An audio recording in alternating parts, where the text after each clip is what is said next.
Okay, here we are, page 42.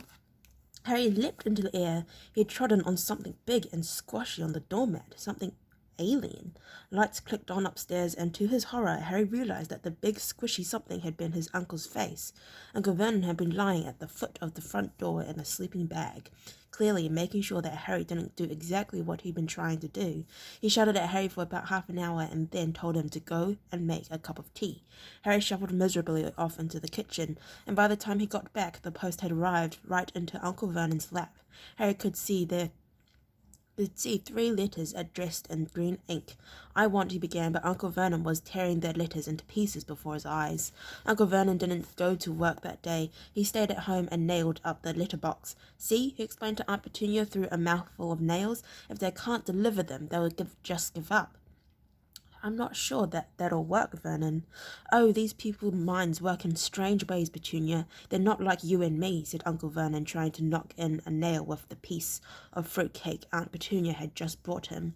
On Friday, no fewer than 12 letters arrived for Harry. As they couldn't go through the letterbox, they had been pushed under the door, slotted through the sides, and a few were forced through the small window in the downstairs toilet.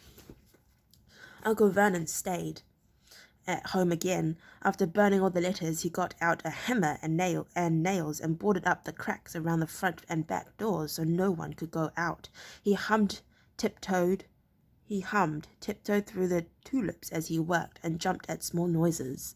On Sunday, things began to get out of hand. 24 letters to Harry found their ways into the house, rolled up and hidden inside each of the 24 eggs that their very confused milkman had handed Aunt Petunia through the living-room window. While Uncle Vernon made furious telephone calls to the post office and the dairy trying to find someone to complain to, Aunt Petunia shredded the letters in her food mixer. "Who on earth wants to talk to you this badly?" Dudley asked Harry in amazement.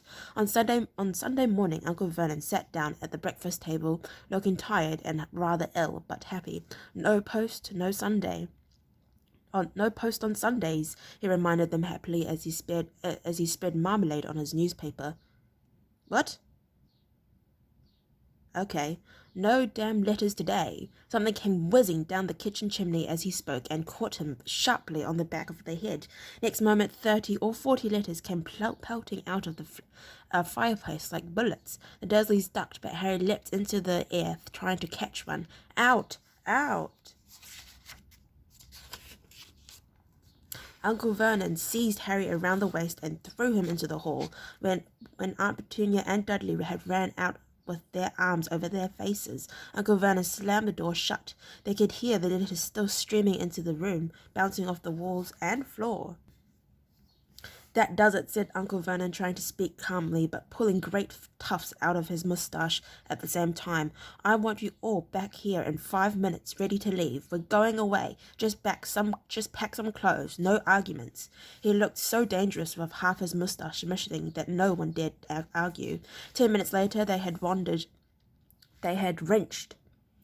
their way through the boarded-up doors and were in the car, speeding towards the motorway. Dudley was sniffing in the back seat. His father had hit him round the head for holding them up while he tried to pack his television, videos, and computer in his sports bag.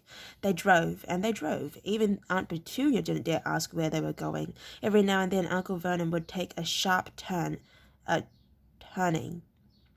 and drive in the opposite direction for a while. Shake me off," he would mutter whenever he did this.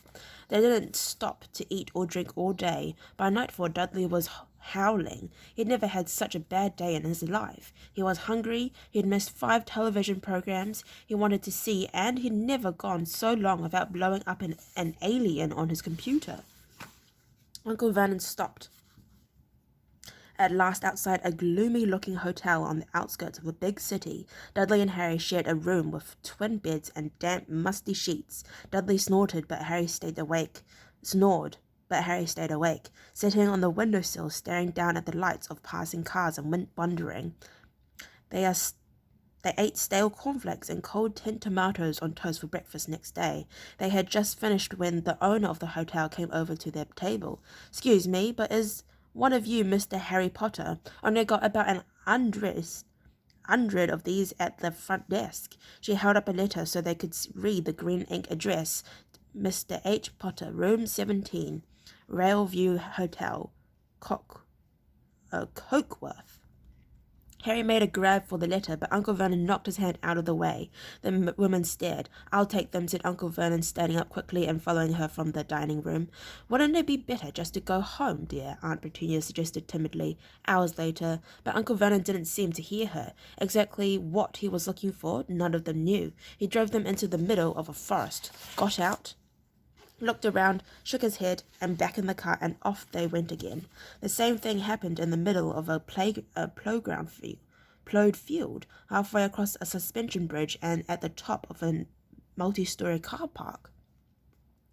"Daddy's gone mad, hasn't he?" Dudley asked Aunt Petunia dully late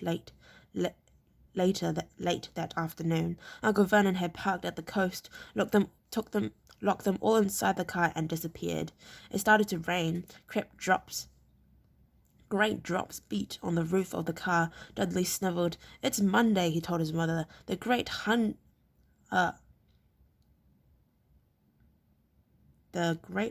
Humbertos on tonight. I want to stay somewhere with a television. Monday. This reminded Harry of something. If it was Monday, and you could usually count on Dudley to know the days of the week because of television, then tomorrow, Tuesday, was Harry's 11th birthday.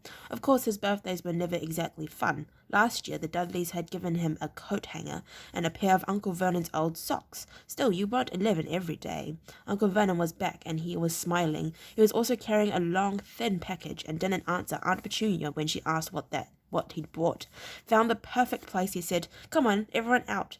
It was very cold outside the car. Uncle Vernon was pointing at what looked like a large rocky way out to sea. Perched on the top of the rocks was the most miserable little sack you could imagine. Alright, I'd like to thank you very much for listening to read up to page 46. It took 7 minutes, but if you'd like to listen to me read from page 47 onwards, then please stay posted, and hopefully I'll see you next time. Bye bye.